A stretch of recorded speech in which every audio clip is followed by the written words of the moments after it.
Baik, perkenalkan nama saya Pak Yanda. Saya mengajar di salah satu SMP swasta, SMP Kristen swasta di Kabupaten Sidoarjo tempatnya ini. Baik, terima kasih Pak. Ya. Nah, teman-teman semua, kami hari ini akan melakukan sebuah wawancara. Sahabat, ini nggak bisa dikat ya? Udah. Boleh Pak ya? Maksudnya kau apa? Gak usah dikat, lepasin aja. Ntar kan nggak Iya. Baik teman-teman semua, kami hari ini akan melakukan wawancara kecil-kecilan. Boleh nggak ya Pak kecil-kecilan? Jangan harus wawancara aja. Wawancara kecil.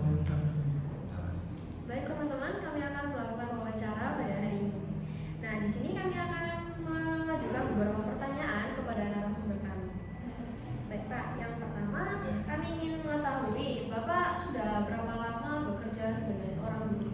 Saya jadi guru itu udah 7 tahun ya. Jadi mulai 2016 sampai saat ini ya sudah 7 tahun kurang lebih seperti itu. 7 tahun berarti waktu yang tidak singkat ya Pak Iya. ya? Jadi lulus kuliah itu langsung saya. Langsung Sebelum ya? wisuda pun udah harus ngajar itu. Waduh, banyak perjuangannya, pasti ada suka dukanya ya Pak ya? Banyak banget. Kalau gitu boleh tahu Pak, apa suka duka sebagai seorang guru? Kalau dari dukanya dulu aja ya, Iya. itu kalau ketemu murid-murid yang nakal-nakal yang saya tanya sendiri, wah itu salah satu dukanya sih ya. Murid nakal-nakal, terus kadang ngadepi wali murid yang kadang-kadang cerewet dan sebagainya. Terus kadang ngadepi rekan kerja juga ya. Itulah namanya dukanya jadi guru ya. Masih banyak lagi sebenarnya. Itu cuma yang saya jawab. Iya Pak. Terus Pak, kalau boleh tahu sukanya apa Pak? Kalau sukanya sih ya kalau ketemu anak-anak lucu-lucu ya. Jadi kalau anak-anak lucu-lucu, kocak-kocak itu yang bikin satu sisi itu kayak terhibur banget gitu loh ya sama tingkah laku mereka. Dulu ngajar SD, SMA, SMP kan punya karakter beda-beda, itu punya keunikan masing-masing ya, punya hal lucu ya pokoknya ya. Terus sukanya lagi tuh apa? Liburnya tuh banyak. Ya liburnya tuh tergolong banyak dibandingkan pekerjaan-pekerjaan lain sih selama saya jadi guru ini ya. Jadi selama 6 tahun jadi guru itu libur guru itu paling lumayan. Teman-teman saya kerja di bidang lain tuh sampai iri terhadap guru ya, seperti itu. Mas, saya kira selama ini guru tuh salah satu pekerjaan yang kayak dapat hari liburnya tuh paling sedikit Pak. Soalnya pada saat liburan pasti guru-guru tuh bakalan apa ya memasukkan nilai rapor, terus ya kurang lebih gitu Pak. Ya, memang liburnya nggak sepenuh anak-anak sekolahnya ya, tapi bisa dikatakan separuhnya. Separuh misalnya anak sekolahnya itu 3 minggu libur, gurunya ya 1 minggu setengah seperti itu. Ya, itu selama ini saya rasakan seperti itu sih. Ya, tapi semua kembali ke kebijakan sekolah masing-masing ya, semua itu ya. Ya. Kebijakan sekolah. Terus kemudian pasti banyak tekanan juga yang dialami sebagai seorang guru. Ya. Apa yang membuat Bapak itu termotivasi untuk tetap mengabdikan diri sebagai seorang guru? Yang bikin saya tetap termotivasi jadi guru itu soalnya guru itu cita-cita saya sejak lama ya. Jadi sejak saya SMA itu saya udah terpanggil ingin jadi guru. Ya, itu sih yang sampai sekarang motivasi saya. Terus saya itu ya senang emang kalau ngadepi anak sekolah mengajar itu saya senang. Ya. Daripada saya banyak kerja di balik layar, komputeran terus itu saya lebih bosan. Ya. Meskipun guru pun dituntut administrasi juga ya, tapi tetap lebih enjoy lah ya. Ada anak-anak yang selalu menghibur ya Pak ya? Oh banyak ya. Selain Bapak mengajar di sekolah, apakah Bapak menerima private gitu Pak? Dari anak-anak di luar sekolah atau dari dalam sekolah juga? Ya, saya di luar jam kerja saya itu saya pulang ngajar itu saya memberikan les-lesan ya, private les privat di beberapa tempat. Oh, di beberapa tempat Ya, ya Pak? Senin sampai Jumat sih. Senin sampai Jumat, jadi Bapak selalu pergi ke rumahnya murid atau? Ada yang murid datang ke rumah saya karena tetangga sendiri, dan ada hari-hari lain itu yang saya harus ke rumahnya karena rumahnya agak sedikit jauh dari tempat saya, seperti itu ya. Kalau boleh tahu Pak, ada berapa banyak murid yang Bapak tangani sekarang? Yang saya leskan di luar sekolah itu ada 5. 5 Ya. ya? Ya. Nah, kemudian dalam satu hari Bapak bekerja itu kurang lebih menghabiskan waktu berapa lama Pak untuk mengajar? Mengajar di Di sekolah. sekolah Pak? Iya. mengajarnya itu setiap hari itu beda-beda. Kalau jam kerjanya sih mulai jam 7 pagi sampai jam setengah 5 sore ya, itu jam kerjanya sih masuknya jam 7 pagi sampai pulang setengah 5 sore. Tapi kalau jam pengajaran setiap hari itu beda-beda. Terkadang ada yang hanya 3 jam pelajaran, ada yang satu hari itu full 7 jam pelajaran. Kadang kalau ada banyak guru yang nggak masuk dan sakit itu harus menggantikan jadi full 9 jam pelajaran nggak berhenti, itu saya juga ada. Jadi tidak tetap ya Pak ya? Nggak tetap, kalau pengajaran beda-beda. Ya. Nah, di sini akan masuk lagi pertanyaan yang lebih serius, Ya. lebih serius lagi Pak. Oh, diulang aja ya banyak kita. Baik Pak, kali ini kita memasuki pertanyaan yang lebih serius lagi. Apakah menurut Bapak profesi guru mendapatkan imbalannya sesuai dengan jasa yang dilakukan? Kalau menurut saya ya, ini semua itu tergantung yayasannya ya, tergantung sekolahnya ya. Masih banyak guru di Indonesia ini, termasuk Pulau Jawa ini, terutama sekolah-sekolah swasta, itu guru-guru itu mendapatkan upah yang sangat jauh di bawah UMR, bisa dikatakan tidak layak. Ya. Meskipun mungkin yayasan tersebut tuntutan kerjanya tidak tinggi ya, tapi menurut saya itu tidak layak sebagai seorang guru. Jadi untuk sekolah swasta yang bisa menggaji guru dengan cukup layak itu tidak banyak. Seperti itu ya. Kalau dibandingkan sama sekolah-sekolah swasta yang kecil-kecil, kalau tahu ya yang di Surabaya pun, kalau kalian masuk-masuk ke daerah perkampungan kan banyak sekolah swasta kecil-kecil ya. Itu gajinya itu ya maaf beberapa tuh sangat miris ya beberapa itu ya. Setuju, Pak. Apalagi di daerah-daerah pelosok, Betul. pedalaman, Iya. itu agak ya. Iya. Terus menurut Bapak sendiri, apakah pihak pemerintah sudah melakukan beberapa upaya untuk menangani permasalahan mengenai perdebatan gaji guru, Pak? Sudah, pemerintah itu sudah menangani sih biasanya itu dengan ya sampai sekarang sih itu pemberian sertifikasi guru. Jadi tunjangan dan sebagainya dari pemerintah. Ya, jadi ada yang namanya sertifikasi, nanti mendapatkan namanya itu TPP, tunjangan ya, tunjangan untuk guru-guru. Itu biasanya 3 bulan sekali katanya. Itu untuk semua guru, Pak? Guru honorer atau guru PNS itu? Tapi tidak semua dapat, jadi ada prosesnya. PPG, nama proses itu PPG ya. Jadi tidak bisa kita ngajar langsung dapat enggak. Jadi ada prosesnya. Jadi harus menjadi guru tetap dulu dan yayasan harus mengajukan seperti itu dan mengikuti pelatihan-pelatihan dan tes dan sebagainya. Oh, kalau Pak Bapak sendiri tuh sudah mengikuti program PPG itu atau? Saya masih belum sekarang. Masih belum. Ya. Baik, Pak.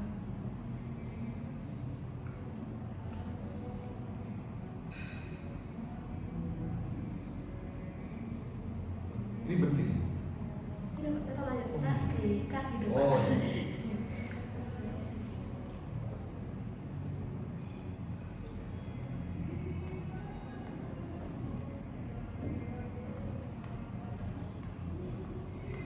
Ini jujur satu kelompok juga jujur. Iya, Iya, satu Pak. kelompok. Cuman lagi nggak bisa nih. Iya, Iya. dokter gigi kan. Baik Pak, pertanyaan berikutnya, apakah, mohon maaf Pak, ini agak sensitif sedikit ya, mengenai gaji yang diperoleh sekarang, apakah itu sudah termasuk yang sesuai UMR atau di atas atau bahkan di bawah UMR? Oke, kalau saya ya, Iya. kalau saya sih ya bersyukur ya, yang saya terima ini sudah di atas UMR. Ya, jadi tempat saya mengajar, termasuk saya ada tambah-tambahan les privat di luar itu sudah di atas UMR seperti itu. Terus Pak, ini ada pertanyaan nomor 3, apabila kami boleh tahu berapa kisaran pendapatan Bapak sebagai seorang guru setiap bulan itu, boleh Kisaran aja ya. Ya? Kisarannya Ya, aja. kisarannya aja, kurang lebihnya aja Pak, nggak usah disebut. Kemudian Pak, boleh tahu kurang lebih berapa kisaran Bapak selama 1 bulan Pak? Kurang lebih yang saya dapatkan itu antara 5 sampai 6 lah per bulan. Ya, kurang lebih segitu. Di atas UMR ya Pak ya? Iya. Soalnya UMR kita kalau nggak salah itu 4,2, 4,3 Surabaya. iya, 4,2. Itu karena saya ada tes-tesan juga di luar itu jadi sekitar antara 5 sampai 6. Kemudian kan kemudian dari bawah sendiri, jika ditawarkan dengan pekerjaan yang lebih layak lagi dengan upah yang lebih tinggi, apakah Bapak ingin beralih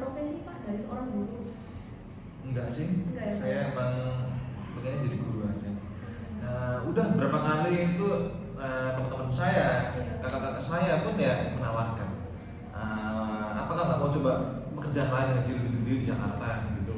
Saya sih nggak mau sih, saya tetap kekeh jadi guru.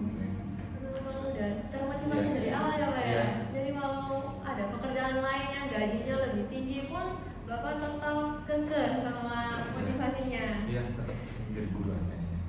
Karena udah panggilan sih.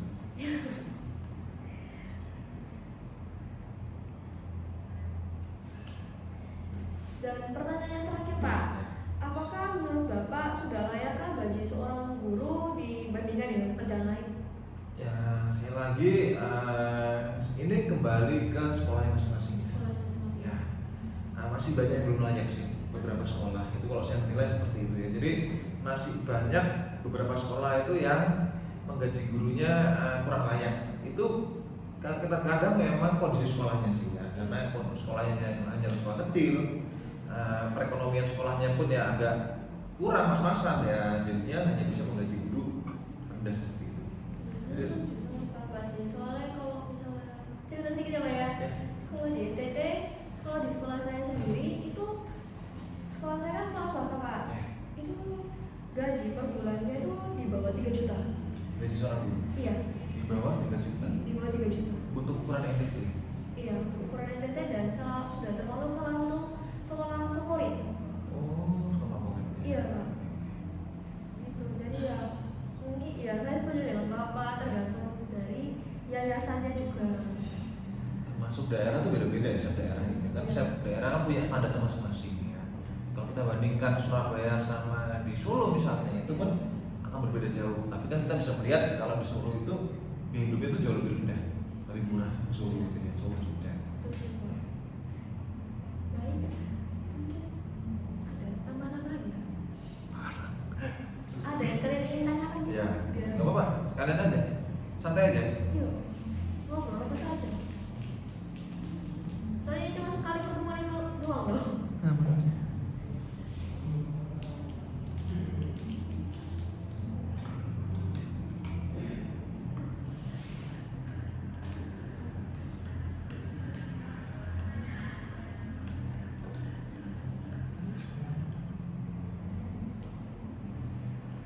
Apakah perlu dibahas yang Pancasila ini? Atau itu ntar kita buat kesimpulan sendiri? Kita sendiri yang buat ya, jangan dibuat ke Bapak. Sila ke-6, sila ke-5. Iya, yang keadilan sosial.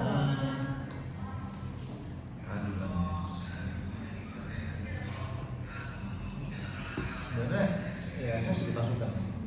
Gimana? Sedikit masukan ya, sila itu lebih kemanusiaan sih sebenarnya. Kalau saya loh ya, kalau saya loh ya, soalnya kan ya masih banyak sekolah itu yang terkadang itu ya gurunya itu dituntut tinggi untuk ngajar luar biasa, tapi gaji tidak manusiawi itu ada. Setuju sih sama pendapat Sekolah Bapak. seperti itu ada. Oh, dibilang tidak adil, tapi kan tergantung yayasan sama itunya ya. Cuman memang ada beberapa yayasan yang memang kurang. Ya. Kayak saya dulu pernah waktu pertama kali saya kerja jadi guru, ya itu kan saya ngajar 2 tahunan ya di daerah Surabaya Tengah lah, daerah Pandegiling sana. Itu salah satu sekolah SD, saya dulu ngajar SD. Itu ya gajinya ya di bawah UMR sangat susah. Itu kan saya sampai kaget, tapi ya itu ya bersyukur aja sih, tetap saya jalani, saya memberikan les-lesan dan sebagainya ya cukup. Masih banyak sih kalau sekolah kayak gitu. Kayaknya sebenarnya kalau coba sila ya. Ya terserah sih, terserah. Ini cuma masukan aja sih, ya. Masukan aja. Tidak adil. Ya ini. Ya, Ya. masuk juga. Ya, itu sih kalau masukan dari saya ya. Cuman kalau tetap mau pakai sila kelima nggak apa-apa. Sama kita dituntut sama Soalnya sila kedua sama kelima kan bersama ada kan Iya. adilnya juga ya. Cuman kalau sila kedua itu kan selain adil itu juga ada rasa kemanusiaan juga. Iya, benar. Apalagi dasar. Bagi kalau kalian tamat, guru itu ngadepi wali murid juga. Iya. Wali murid itu kadang kayak tuntutan apa gitu kan. Sama kita harus sesuai sama itu nilai keutamaan universitas, peduli, komit, dan antusias. Jadi kami beri guru karena komitmen guru yang motivasi itu loh Pak. Kami kaitkan dengan itu. Ya, cuman nggak semua orang kerja guru itu karena aku jadi guru itu enggak ya, ada yang enggak. Gimana guys?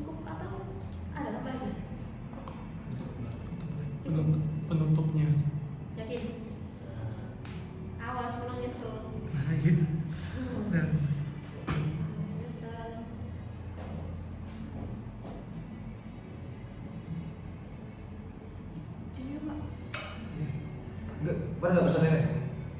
Nggak usah. Sudah lah. Pesan nggak apa-apa, saya bayar nggak apa-apa. Santai aja, santai. Loh, santai aja nggak apa-apa. Nggak Nggak usah. apa-apa, santai aja. Nggak usah tegang, santai aja. Gimana Jo? Ada lagi kan? Harusnya cukup. Sing tadi lah nggak usah dibahas. Yang cukup harus dibahas.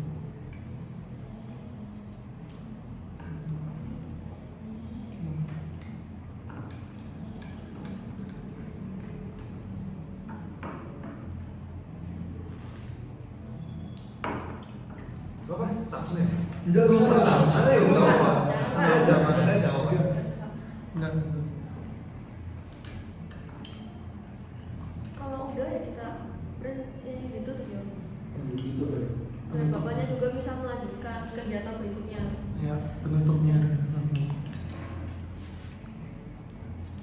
Udah, menutup ini. Ya Pak.